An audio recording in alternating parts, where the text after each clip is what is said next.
o que que veio antes, né? O ovo ou a galinha? Então, essa era uma pergunta que eu tive muito tempo. Putz, mas será que a obesidade causou a inflamação? Ou a inflamação causou a obesidade? O que que veio antes? E é esse artigo de 2015 que me deu a resposta. A insulina é um problema? Vamos tirar o receptor do hipotálamo. E o que que acontece? O que que acontece com esses camundongos? Eles desenvolvem sobrepeso.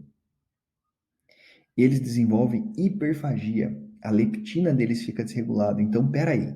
Antes da pessoa falar mal da insulina, ela tem que lembrar que a insulina no hipotálamo é importantíssima para manter a saciedade e a ingestão alimentar dentro do controle, né? Então, aqui a gente tem o que eu falei antes, que o TNF-alfa, veja, o que ele vai fazer?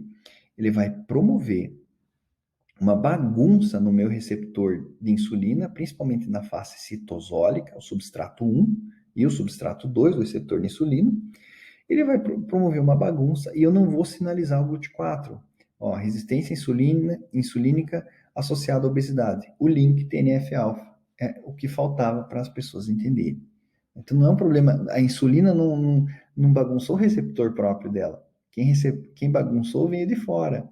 Lembrem, tecido adiposo, TNF-alfa, certo? Macrófago, TNF-alfa, certo?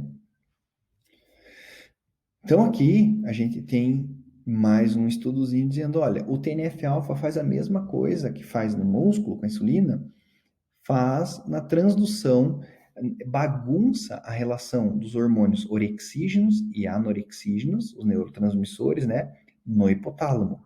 Quanto mais TNF-alfa, o que é TNF-alfa? É uma proteína pró-inflamatória.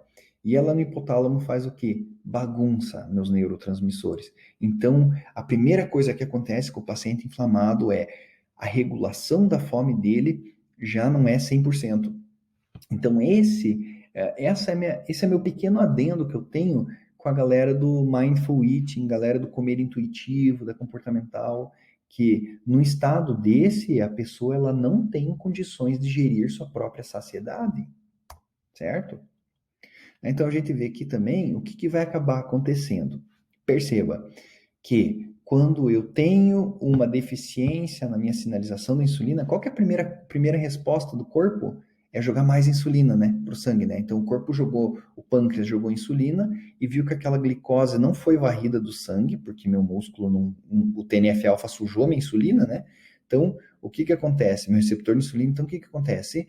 Meu corpo joga mais insulina e com a leptina é igualzinho. Então, eu tenho uma leptina que manda mensagem para o meu hipotálamo ficar saciado para eu parar de comer, só que o meu hipotálamo não leu aquilo.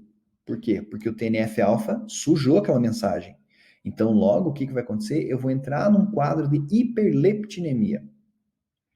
Aí, quando eu entro num quadro de hiperleptinemia, aí a leptina por si só, ela faz aumento de estresse oxidativo. Tá? A hiperleptinemia por si só faz aumento de estresse oxidativo. Guarde essa informação. Bom, aqui eu estou dizendo o seguinte, aqui eu começo já, nesse ponto, a ter alterações epigenéticas. Lembra que é epigenética? Quando eu tenho silenciamento de um gene, eu não tenho alteração na sequência do gene, mas alguma coisa faz com que ele silencie, né? Aqui ele está dizendo assim, olha, dieta alta em gordura faz hipermetilação de PONC. O que é PONC? Pró-opiomelanocortina. E o que a pró-opiomelanocortina faz? Saciedade. Eu começo, então, a metilar, a silenciar os meus mecanismos de saciedade. Agora, imagina isso por anos, né? Bom, vamos lá. Continuamos comendo, né? E aqui ele está dizendo que, olha, dieta Western Diet. Lembra o que era Western Diet? Eu falei para vocês. Dieta fast food. Faz o quê? Bagunça meu receptor de insulina, né? Ó. Aqui é engraçado que ele dá uma linha do tempo que eu nunca tinha visto em outros artigos. Que, claro, depois dessa publicação deles, podemos ver, mas até esse momento, se pega artigos para baixo dessa data aqui, não tem essa informação, que há uma ordem de inflamação. Mas então, veja bem, eu estou comendo, né? Eu estou o tempo inteiro, lembre dos receptores associados a padrões moleculares, né? Então, o TLR4, ele faz o que para piorar? Ele aumenta a minha preferência de fast food. Os caras aqui dizem o seguinte, olha, a hiperexpressão de TLR4, o hiperestímulo de TLR4 faz a pessoa querer mais açúcar. Olha o looping que eu estou entrando. Eu já vou juntar todo esse quebra-cabeça. E aí, para terminar, assim, ó, o nível master de complicação que a gente tem é o quê? Isso aqui é 2018. Os caras dizem o seguinte, pessoa obesa, porque a gente testou com rato, é bem provável que isso aconteça com pessoas, 25%, presta atenção, 25% das papilas gustativas são eliminadas, sofrem down regulation. Então, 25% das minhas papilas gustativas já não são capazes de detectar o que eu estou comendo. Então, veja, eu inflamei meu hipotálamo e eu inflamei minha papila gustativa. Eu tenho um problema sério aí, um problema seríssimo, né? E como que você descobre isso na vida real, por exemplo? Então, veja esse artigo aqui com rato. Os caras fizeram um estudo aqui sensacional. O estudo é o seguinte, é um problema calórico apenas? Vamos fazer um teste para ver se é um problema calórico? Nós vamos fazer o seguinte, 3 grupos de ratos para a gente analisar a hiperfagia. Eles queriam ver se o fato de ter snack, belisco, coisa para beliscar, influencia no consumo calórico. Então, eles fizeram um grupo controle, né? Grupo controle. Qual que é o outro grupo? O outro grupo é a ração normal que os ratinhos recebiam, só que essa ração tinha mais açúcar e mais gordura do que o normal. Tá? Aqui é uma ração normal e aqui é uma ração com mais açúcar e mais gordura. Qual que é o outro modelo? Isso é que eu achei genial nesse artigo. Eles fizeram a ração normal, mas o açúcar e a gordura, eles deram uma parte, como se fosse um snack para o ratinho mesmo, percebe? Então, o que eles querem? Eles comentam na introdução do artigo, assim, olha, a gente já percebeu em vários estudos que quando você coloca uma ração com mais gordura ou mais açúcar para testar uma dieta high fat, alguma coisa, os ratinhos realmente comem muito, mas daí param, estabelecem. Agora, e se a gente der separado, como se fosse um belisco para eles fazer? O açúcar ou alguma coisa apetitosa, será que o fato de beliscar altera a saciedade? Parece uma coisa tão básica, né? Mas altera. Então, você vê aqui, ó, a ingestão calórica dos ratinhos com a ração normal. Aí aqui a gente tem os ratinhos que a ração está hipercalórica. O que que acontece? Eles comem, mas depois estabiliza, ó. E é assim, é assim. Agora, quando eu coloco coisa para beliscar, olha como é que fica, comparando paralelamente, olha como é que fica essa ingestão calórica, né? Veja aqui o número de refeições, como é maior quando você pode beliscar. Então aí temos uma coisa séria, aquela mania de beliscar salgadinho, aquela mania, e a gente vai ver que o paciente obeso, ele segue esses padrões. Nesse exato momento, já é preciso que você entenda algumas conexões, tá bom? Aqui, ó, a gente tem a célula do hipotálamo, certo? Hipotálamo.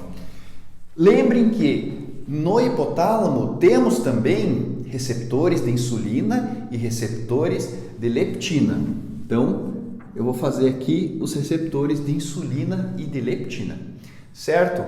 Bom, no tecido adiposo, aqui do nosso companheiro, vamos imaginar que isso aqui é tudo da mesma pessoa. Eu fiz esse bícepsão aqui para, com certeza, esse cara não tem esse bíceps desse tamanho, mas é só figurativo, certo? Lembrando que na célula muscular, aqui vamos fazer de conta que estamos falando de uma célula muscular em forma de um bíceps, a gente tem receptores de insulina. Vou pôr IR aqui como insulin receptor. Vou pôr aqui também insulin receptor e leptin receptor, certo? A dietoterapia para o paciente sobrepesado ou obeso, no meu entender, deve priorizar 4 pontinhos principais. E aí eu falo para você, se você é nutricionista que está me assistindo, nos próximos pacientes que você atender, aplique esses 4 passos com eles. Não precisa ser tudo na primeira consulta, tá bom? Aqui a gente vai falar de prática clínica mesmo. Próximo grupo de fitoquímicos, portanto, são os glicosinolatos. Vamos ver o que a literatura fala sobre eles. Bom, os glicosinolatos, eles são esses caras aqui. Eu gosto dessa imagem quando alguém me pergunta quais são as fontes dos glicosinolatos, porque fica muito claro, né? Fica muito claro você entender que são as crucíferas, as brássicas. Né? A gente está falando aí de couve-flor, de brócolis, de repolho, de acelga. E os glicosinolatos, eles têm uma peculiaridade que os difere dos outros tipos, né, de fitoquímicos, que é essa enzimazinha aqui, a mirosinase. Então, a mirosinase é uma enzima inativa que se encontra nesses alimentos, que você precisa danificar esses alimentos através da sua mastigação para que essa enzima libere o glicosinolato, que nesse caso aqui é o isotiocianato, entendeu? Então vamos lá. Você precisa ter a mastigação ou a maceração para que essas enzimas, a mirosinase, seja liberada, seja ativada dentro desse alimento, certo? Os glicosinolatos, portanto, podem ser de duas classes. Lembre, vamos recapitular um negócio aqui bem legal. Ó, os fitoquímicos podem ser polifenóis, glicosinolatos e carotenoides, certo? Os polifenóis podem ser flavonoides ou não flavonoides. Os glicosinolatos podem ser sulforafanos ou indol 3-carbinol, beleza? Os glicosinolatos, eles têm uma ação especial, que é o seguinte: quando uma célula se divide ao longo do tempo, cada divisão nova dessa célula, o telômero, que é esse rabinho aqui do cromossomo, o telômero, ele vai encurtando. Por que isso acontece? Para proteger o nosso corpo. É como se a célula falasse assim: olha, sabe como chama? Telefone sem fio? Que se tiver 10 pessoas é mais confiável do que se tiver 1000 pessoas o recado que vai passar, certo? Então a célula é tipo assim, ela fala: olha, tem um ponto aqui que eu já não garanto transmitir corretamente a mensagem. Então, quanto mais eu vou me replicando, mais eu vou encurtando o meu telômero para avisar que eu estou no limite das minhas réplicas saudáveis, das minhas divisões saudáveis, entendeu? Então vamos lá. Ela começa a se dividir, né? Porque você sabe, a célula que você tem na tua mão hoje não é a mesma célula que você tinha na tua mão quando você era criança, né? Nem mês passado. Então ela começa a se dividir e cada divisão o telômero vai encurtando. Por quê? Porque a divisão celular, aquelas cópias, elas têm que ter uma vida, né? Chega uma hora que esse telômero tem um encurtamento tal que, mediante esse cenário, a célula faz a apoptose. Exatamente. O que é apoptose? Morte celular programada. Então a célula se dividiu tanto que ela falou assim: olha, eu preciso me retirar. Eu preciso me retirar porque eu já não sou mais confiável estar aqui. Olha como a célula é maravilhosa. Que ser humano que faz isso, né? Eu costumo brincar em aula que a célula dá uma aula de socialização para a gente, né? De sociedade. Então a célula, ela encurta o telômero e ela vai ter ação de caspases e vai ter fosfatidilcerina indo para domínio extracelular, pedindo, né, para macrófagos virem recolher os seus dejetos, né? Então acabou. Qual que é o BO disso? Qual que é o grande problema? O grande problema é que a célula cancerígena não faz isso. Olha que pepino. A célula cancerígena, ela se replica, e é por isso que elas são chamadas de células com telômeros eternos, porque o telômero não encurta. A célula cancerígena só pensa nela.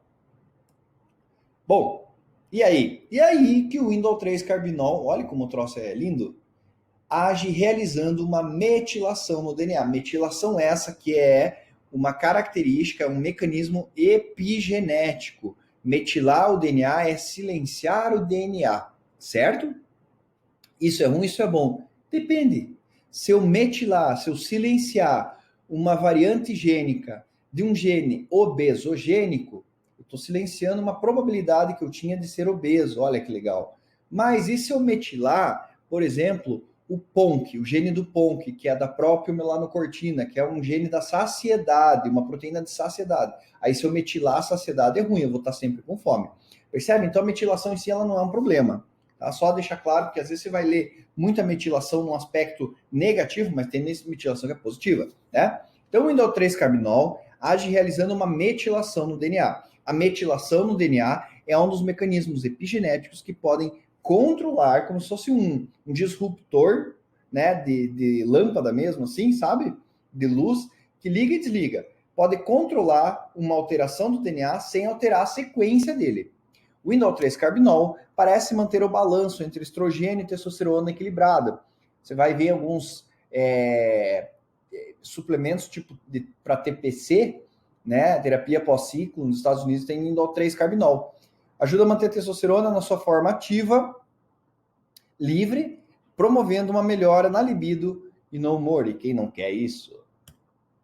O indol 3-carbinol pode promover ação antineoplásica em câncer de mama, ovário e próstata, devido à inibição de um tipo de estrogênio que causa danos no DNA, inibindo a apoptose das células cancerígenas, lembra, né? E desse modo promovendo a proliferação de células tumorais, podendo chegar a gerar metástase, que é a disseminação do câncer para os outros órgãos. Então veja aqui. O efeito, eu estou explicando molecularmente o efeito anticarcinogênico de comer brócolis. E é bom que você entenda para você explicar para o seu paciente. E de bandeja, né? Tem isso aqui, 2017, né? 2017. Sulforafano fazendo o quê? Aumentando o Nerf2. Olha que coisa boa. Né? E aqui a gente tem sulforafano fazendo o quê também? Causando uma repressão epigenética da miostatina. Miostatina é a proteína pró-inflamatória que dificulta o ganho de massa muscular. Certo? O que vocês acham disso? Então, em vez de gastar caro com suplemento ácido fosfatídico, essas porcaria, faça teu paciente comer brócolis. O máximo que vai acontecer se ele comer muito brócolis é um divórcio, porque a mulher dele não aguenta ele. Bom, e aqui eu só estou mostrando, só para embasar o que eu estou falando, né? Que quanto mais miostatina, perdão, quanto mais TNF-alfa eu coloco numa célula, mais miostatina eu tenho. O que quer dizer TNF-alfa? É inflamação, é tecido adiposo inflamado, é vida louca, pode ser uma doença crônica, eu acho que aqui é uma doença renal crônica, isso. Então veja, a miostatina é ruim. Miostatina é ruim. O que ela faz? Olha aqui, ó.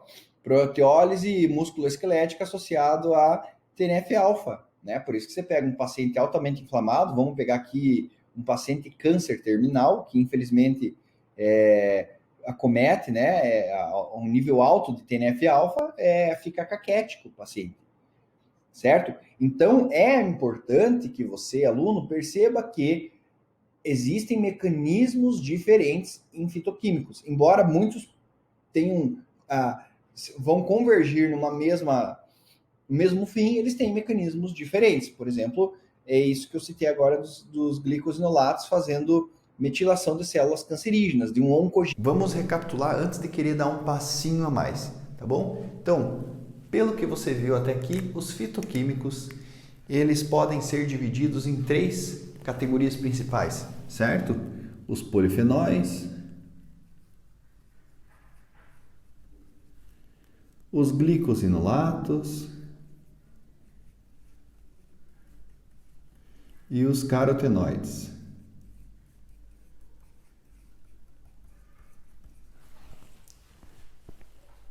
Os fitoquímicos, possuem ações muito específicas e peculiares deles. Então eles interagem com um grande número, o que a gente chama em biologia molecular de crosstalk, eles têm conversas cruzadas com um grande número de moléculas.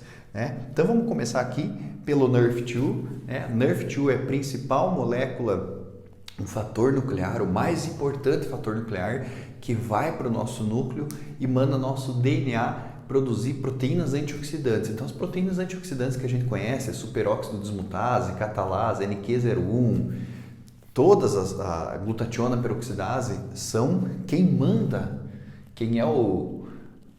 no negócio aqui é o Nrf2, ele que chega e fala assim, viu DNA, precisamos produzir isso aí, para limpar essa bagunça. Né? Então é importante que a gente priorize o consumo dos alimentos, dos fitoquímicos, que aumentam o Nrf2. E aqui a gente pode colocar o resveratrol, os principais, né? O cinnamaldeído, da canela, e também os glicosinolatos, né? Os sulforafanos, né? Nrf2. Lembrando, o que está em verde ativa, aumenta, né? E o que está em azul diminui ou inativa. NF-κB, um dos maiores antagonistas, né? De NF-κB. Aqui a gente vai ter quem?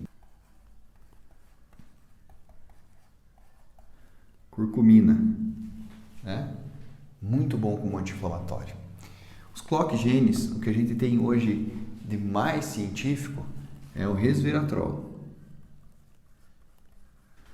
Os PPARs, os PPARs, né? Os receptores acoplados a proliferadores de peroxissomos. Aqui a gente tem o cinnamaldeído. As bifidobactérias, né? Aqui a gente tem o resveratrol.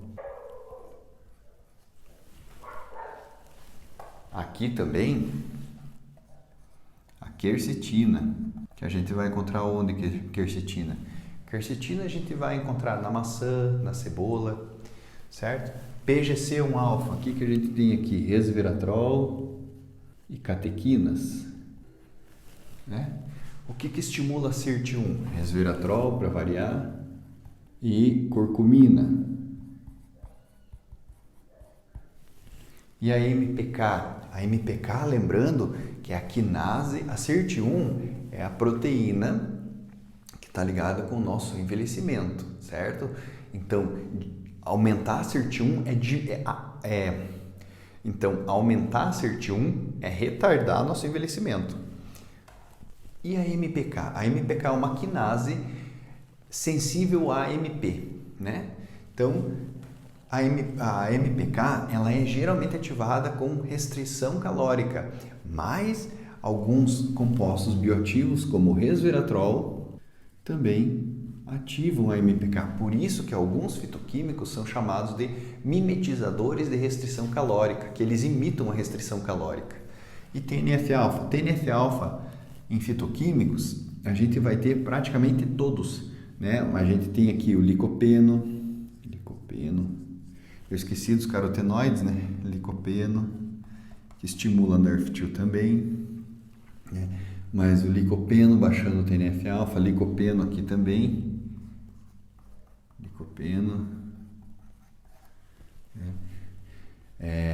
que mais? Beta-caroteno, curcumina,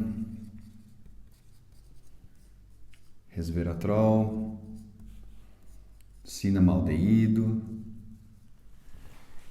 Se você parar para analisar o consumo de frutas e vegetais, buscando fitoquímicos de maneira equilibrada, vai fazer só bem para a nossa saúde. E é por isso que a gente tem que priorizar isso numa prescrição dietética.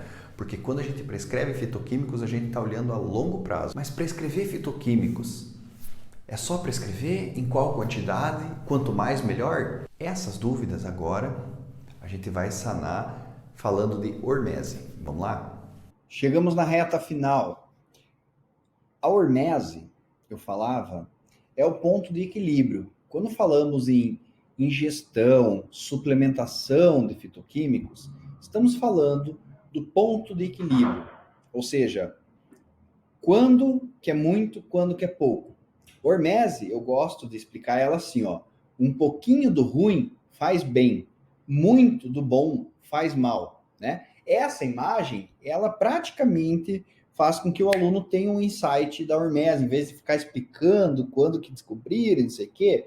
Olha isso aqui que legal, ó. Então é o seguinte, eu tenho um determinado composto aqui, um determinado fitoquímico, e eu começo a suplementar a pessoa e eu começo a aumentar a dose, né? Então eu aumento a dose, essa linha é a linha da dose. A dose começa a aumentar e eu tenho estímulo, eu tenho efeito benéfico, vamos dizer aqui. Efeito benéfico, efeito benéfico, efeito benéfico. E eu continuo aumentando a dose. Benéfico. Mas eu sou insistente, eu virei o louco do resveratrol. Resveratrol é escovar os dentes com cúrcuma, tomar banho com cúrcuma, né? Batom de cúrcuma, lixar o pé com lixa de cúrcuma. E o que acontece? Eu vou perdendo o estímulo. Ó, vou perdendo. Mas eu sou teimoso. Eu sou brasileiro, eu sou teimoso. Continuei aumentando a dose. O que aconteceu? Começou a cair. Mas oi, agora, ó. Mas eu sou teimoso. Começou a cair. O que no final do baile, o que aconteceu? Eu tô tomando um troço que não tá só tendo estímulo, tá sendo prejudicial. Tô falando besteira? Não, vou mostrar estudos. Lembra desse slide aqui que eu falei da cúrcuma? Até pulei ele para mostrar da imagem dos ratinhos, né? Mostrei porque eu falei, vou deixar esse slide lá para o final. Então veja aqui, os caras lesionaram as patinhas do ratinho, né? No tibialis anterior aqui e no masseter, que é esse músculo aqui. Bom, o que aconteceu? Vamos dar um pouquinho de cúrcuma. 10 microgramas por quilo. Ó, regenerou. Show, hein? Massa. Vamos dobrar? Vamos dar 20? Ó, pum! Nossa, regenerou pra caramba, né? Regenerou demais. Vamos dobrar esse 20 e dar 40? Ó, caiu. Já não deu. Perceba a discrepância daqui para cá e daqui para cá. Certo? Tibialis anterior, mesma coisa. Vamos dar 10? Ah, teve um nível de regeneração. Vamos dar 20. Vamos dar 40? Não dá. O que você acha que aconteceria se eles dessem 80? Ia lá para o chão. Esse aqui, ó, para mim, esse é o estudo referência de hormese. É o estudo da hormese, esse estudo aqui, ó. Os caras fizeram o seguinte, epigalocatequina galata, né, lembra do chá verde, de 0 micromols a 800 micromols na célula, socar na célula. Tá? Então vamos lá. Eu tô com 0 de chá verde aqui e eu começo a aumentar a dose. Vou para 10, vou para 50, vou para 100, vou para 200, vou para 400, ó, vou para 600 e vou aqui para vocês verem 800, tá? Aqui 800. Eu adorei isso aqui que dá para eu mexer minha janelinha. Vou para 800. Estão vendo? Então, olha isso aqui. Isso aqui é o quê? Glutationa, tá? Antioxidante. Perceba como eu tenho um estímulo de glutationa aqui e que se eu insisto em aumentar a dose de chá verde, ela baixa. Perceba que aqui no 800 e aqui no 0 tá quase igual. Só que aqui eu tô fazendo um xixi mais caro e estressando o meu corpo. Vamos ver MDA, malondialdeído, o que é isso aqui? Estresse oxidativo. Dica, quer ver estresse oxidativo do seu paciente? Pede um exame de MDA para ele, tá? O convênio paga. Então aqui, estresse oxidativo, né? Aí eu cheguei, vou aumentandinho a dose aqui, qual que é essa aqui? Essa é a de 200 micromols. Ó, baixou o estresse oxidativo, né? Mas eu sou um cavalo e eu tô insistindo, ó lá, ó. Veja 800, veja o estresse oxidativo da minha célula comparado 0. Então, nesse cenário, é melhor eu não ingerir chá verde do que me entupir de chá verde. Claro que quando é alimento natural, não acontece isso, porque é difícil ter essa concentração. Mas por que é interessante a gente ver isso? Porque nada é bom ou ruim na sua natureza, exceto numa questão de dose dependência. Certo? Então, aqui, ó, um antioxidante se tornou pró-oxidante. É isso que o exercício faz. Lembra lá atrás? Eu falei que o NRF2 era ativado pelo exercício e pelos citoquímicos. Agora você entendeu o quebra-cabeça. É igual ao exercício. Exercício demais corrompe a tua célula. Ela não se regenera e acabou. Né? Eu me emociono, né? Ó, essa aqui, ó, para não dizer que eu tô falando só do chá verde, cianidina 3-glucosídeo do açaí, né? Então, olha só, TNF-alfa que é inflamação, né? Começa a aumentar, ó, a quantidade de cianidina, ó, vai baixando o TNF-alfa. Olha que coisa mais linda, mais cheia de graça, né? Só que eu cheguei 0,5 micromols, eu falo, cara, vamos aumentar isso aqui para 10 para ver? Ó, pum, subiu meu TNF-alfa, me inflamou. Então, isso aqui é hormese. Hormese é você entender a coisa. Hormese é você prescrever na dose certa. Eu sempre brinco, eu falo isso da low carb, mas para fitoquímico vale isso também. Você prescrever um monte de fitoquímico é igual você matar piolho com luva de boxe. Você mata o piolho, mas você desossa com a cabeça do cara, você destrói o resto. É isso que a gente tem que cuidar. Tá? Então, eu mostro sempre isso antes de falar de doses manipuladas. Eu tenho aqui uma célula eucariótica, uma célula, a nossa célula, né? Que ela tem o núcleo, o DNA aqui simbolizado por essa fitinha, lembrando que esse DNA está enrolado em estonas. Lembra das bobinas, né? As estonas. Isso aqui é só figurativo. E temos o citosol, onde a coisa realmente acontece, certo? Enfim, aí a célula vai mandar para a corrente sanguínea o que ela produziu. Então, uma célula beta-pancreática vai mandar uma proteína, que é a insulina, para a corrente sanguínea, né? E assim por diante. Como que isso se aplica no conceito de epigenética, nutrigenética e nutrigenômica? Vamos simplificar bem. Eu vou começar por aqui. Epigenética. Então, veja, eu vou ter pedacinhos do meu DNA, certo? Em que tem interruptores nele. Aqui, ó. Em cada gene, interruptores. Isso está sendo bem figurativo. Epigenética é quando eu ingiro, por exemplo, a diferença de eu ingerir uma dieta fast food, ou que a gente vai achar em artigos como dieta ocidental ou western diet, versus uma dieta mediterrânea. Então, por exemplo, uma dieta fast food vai fazer com que eu cronicamente, né, a sua ingestão cronicamente ligue interruptores de inflamatórios. Uma dieta mediterrânea cronicamente, um padrão dietético mediterrâneo, vai fazer com que eu ligue interruptores de genes anti-inflamatórios. Percebe? Nutrigenética. O que tem a ver a nutrigenética?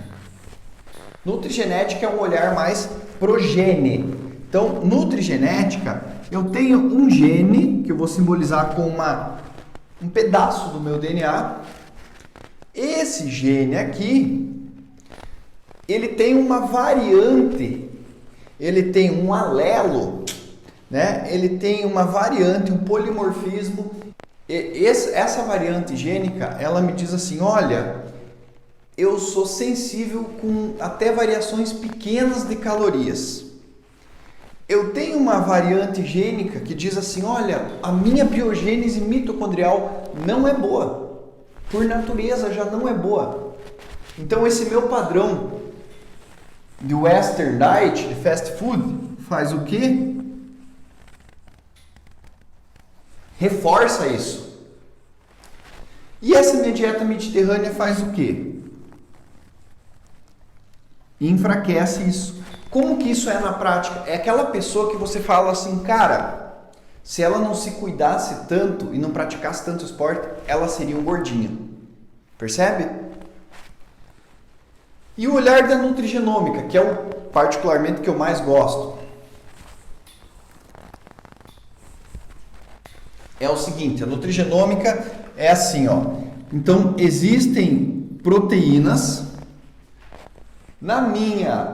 no meu citosol, e aqui eu vou pôr nome, tá? NF-κB, que é pró-inflamatória, e NRF2, ou NRF2, que é antioxidante e anti-inflamatório, que são ativadas pela dieta mediterrânea ou pela dieta fast food. Aí essas ativações vão para o núcleo aqui produzir inflamação.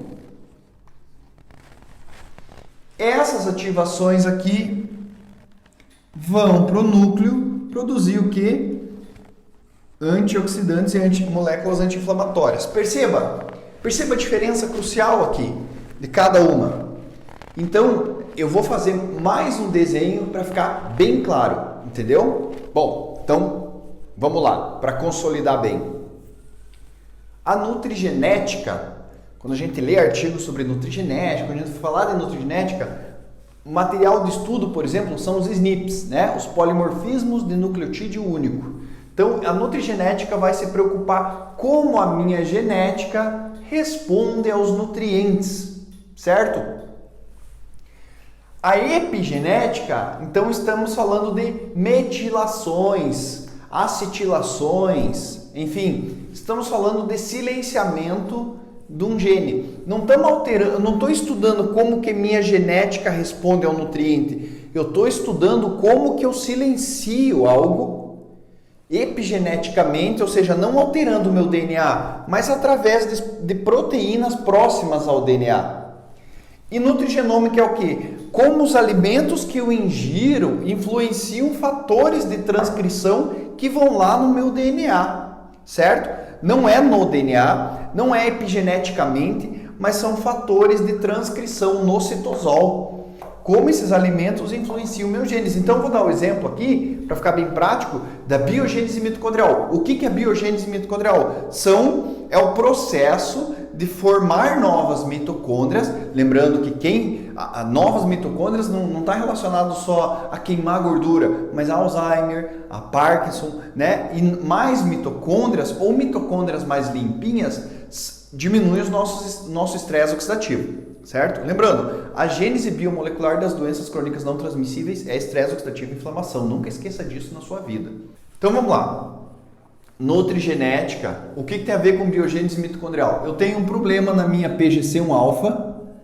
Um problema não, vamos chamar de problema. Vamos chamar de que eu tenho um SNP na minha PGC1-alfa que faz com que a minha biogênese mitocondrial seja baixa.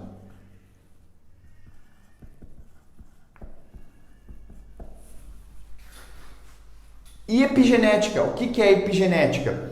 Através da ingestão de gordura saturada, fast food, eu tenho que uma metilação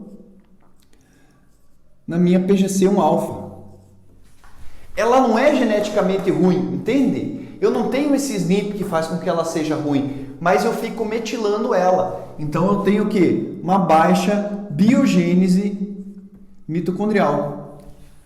Porém, eu começo a consumir, eu vou no nutricionista e começo a consumir chá verde e uva, resveratrol e catequinas.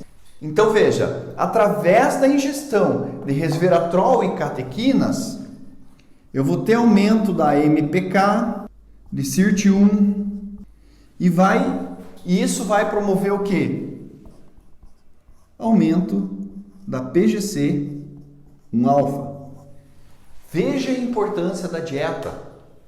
Porque ela vai fazer com que esses outros fatores sejam, não digo bloqueados, mas atenuados, certo? Fala, meu querido aluno, minha querida aluna, seja bem-vindo à nossa aula sobre criptopeptídeos. Esse é um tema interessante, é um tema recente, não é tão recente quanto parece, tem um pouquinho mais de 10 anos já, conforme eu vou explanar nos próximos slides, nos próximos tópicos. Mas o que são os criptopeptídeos ou criptídeos? São peptídeos dentro das proteínas que estão criptografados ou encriptados escondidos, que precisamos entender esses códigos para saber a sua função. Os peptídeos bioativos, que estão em enorme evidência agora, eles fazem parte dos criptopeptídeos, ou dos cripeptídeos. E quando a gente estuda, lembrando que os peptídeos bioativos dos alimentos não necessariamente encerram todas as classes dos cripeptídeos, né? Vamos ver que a própria hemoglobina que o nosso corpo produz possui um peptídeo criptografado nela. E aqui agora a gente tem o exemplo de um turnover proteico de um criptídeo, né? Veja como é curioso, como o corpo, aquela história, né? Na natureza nada se perde, nada se cria, tudo se transforma. Acompanhe comigo isso aqui. Eu tenho uma proteína X, e ela já deu o prazo de validade dela, certo? Ela já deu o prazo de validade. Então, o que eu faço com essa proteína? Eu posso transformar ela em um peptídeo. E aqui eu não estou falando nem da proteína que eu ingeri, tá? Eu estou dando exemplo, pode ser da hemoglobina. Dentro de uma proteína, ou da PONC, né? Da própria melanocortina. Dentro da própria proteína, eu vou produzir um peptídeo. E esse peptídeo vai ter determinada função bioativa. Esse peptídeo também vai ter uma meia-vida, um prazo de validade. E ele vai ser degradado, né? Quando um peptídeo é degradado no proteossoma, o que ele vira? Um pool de aminoácidos, perfeito? Então, esses aminoácidos, eles vão, dependendo do meu momento celular, da minha dieta, do meu exercício, da minha patologia, se transformar em energia ou, olha a magia, no fígado virar novamente uma nova proteína. Então, o meu corpo, ele tem um sistema tão avançado que ele faz continuamente... veja bem, ele não descarta uma proteína que já deu o prazo de validade. Ele transforma ela num peptídeo bioativo. Esse peptídeo bioativo, que uma hora vai ser degradado em aminoácido, aí esse aminoácido degradado pode virar um triptofano, que vai sintetizar uma proteína que é, por exemplo, a serotonina. Né? Então, milhões de coisas a gente pode trabalhar nesse aspecto. Mas é muito importante que você entenda isso, que há um turnover proteico e isso é muito importante. E mais uma vez eu chamo aqui a prática clínica, a nossa responsabilidade enquanto nutricionistas de entender isso aqui para prescrever uma dieta que tenha sentido, uma dieta equilibrada, que eu forneça uma proteína animal ou vegetal, enfim, mas que eu saiba que essa proteína que eu estou fornecendo, então eu vou pensar, por exemplo, nas leguminosas. Eu sei que tem uma proteína ali numa matriz alimentar que vai me dar amido resistente, que vai me dar polifenol e, além de tudo, vai me dar um peptídeo que vai se transformar provavelmente numa proteína que vai ter uma ação tal que uma hora vai ser degradada em peptídeo e assim por diante. Né? Essa é a magia da nutrição. Mas vamos continuar a aula. Isso aqui é uma proteína, certo? E que dentro de uma proteína eu posso ter até mais do que um criptídeo, né? Aqui eu fiz um exemplo, eu tenho o criptídeo 1, que ele pode ter duas funções, né? Ele pode ter uma função de aumento de imunidade e uma função de diminuição do estresse oxidativo e mais. Essa função pode ser até indireta, porque a gente sabe que se eu diminuir meu estresse oxidativo, eu tenho aumento da imunidade. Eu posso ter aqui um criptídeo em outra parte dessa proteína que vai exercer outras funções, seja na pressão arterial e seja no meu lipidograma, na minha lipidemia. Então é importante a gente entender esse cenário geral, que embora pareça muito básico para quem já sacou, às vezes é essa visão que falta para dar o insight para o estudante. E nós nutricionistas vamos trabalhar isso como? Encontrando alimentos que tenham realmente esses peptídeos bioativos, que exerçam funções realmente bioativas no organismo do nosso paciente. Por que é muito interessante eu prescrever leguminosas para o nosso paciente que quer perder peso ou para o nosso paciente que só quer qualidade de vida? Não só pelo efeito de saciedade, sacietogênico que elas têm, mas vamos só recapitular umas coisinhas aqui. Veja, quando eu consumo leguminosas, eu tenho um pack, certo? Eu tenho um combo de coisas. Eu posso começar aqui pelo amido resistente que elas têm. E, como a gente já viu, amido resistente faz diminuir o índice glicêmico, né? Procura no Google a diferença do índice glicêmico da lentilha para o pão francês, né? Índice glicêmico, e aumenta a produção de ácido graxo de cadeia curta, principalmente acetato. E o acetato vai promover o quê? Aumento da MPK, saciedade, certo? Que mais que as leguminosas vão promover? Diminuição da enzima conversora de angiotensina. O que isso vai promover? Melhora da minha pressão arterial. Porque a enzima conversora de angiotensina, a produção de angiotensina 2 implica em vasoconstrição, implica em aumento de retenção de sódio e excreção de potássio, né? Vários fatores que contribuem para o aumento da pressão arterial, que são importantes. Por exemplo, num caso em que eu estou desidratado ou perdendo sangue. Eu tenho o que também? Eu tenho os fitoquímicos. Aí eu sugiro você assistir a aula prescrição de fitoquímicos, mas eu tenho os fitoquímicos presentes nas leguminosas, certo? Eu tenho também as proteínas. As proteínas, mesmo não tendo, mesmo que seja sem criptídeos nenhum, que não tenha peptídeos bioativos, as proteínas por si só já estimulam a colicistoquinina, já aumenta a saciedade, né? Mas os criptídeos ainda vão ter funções sistêmicas. Eu tenho também as fibras, que é importante falar. Então, nesse contexto, eu tenho que olhar para o PEC. Eu não estou dizendo que vai curar doenças, mas eu estou dizendo assim, olha, uma pessoa submetida a uma dieta com leguminosas a longo prazo vai dar boa.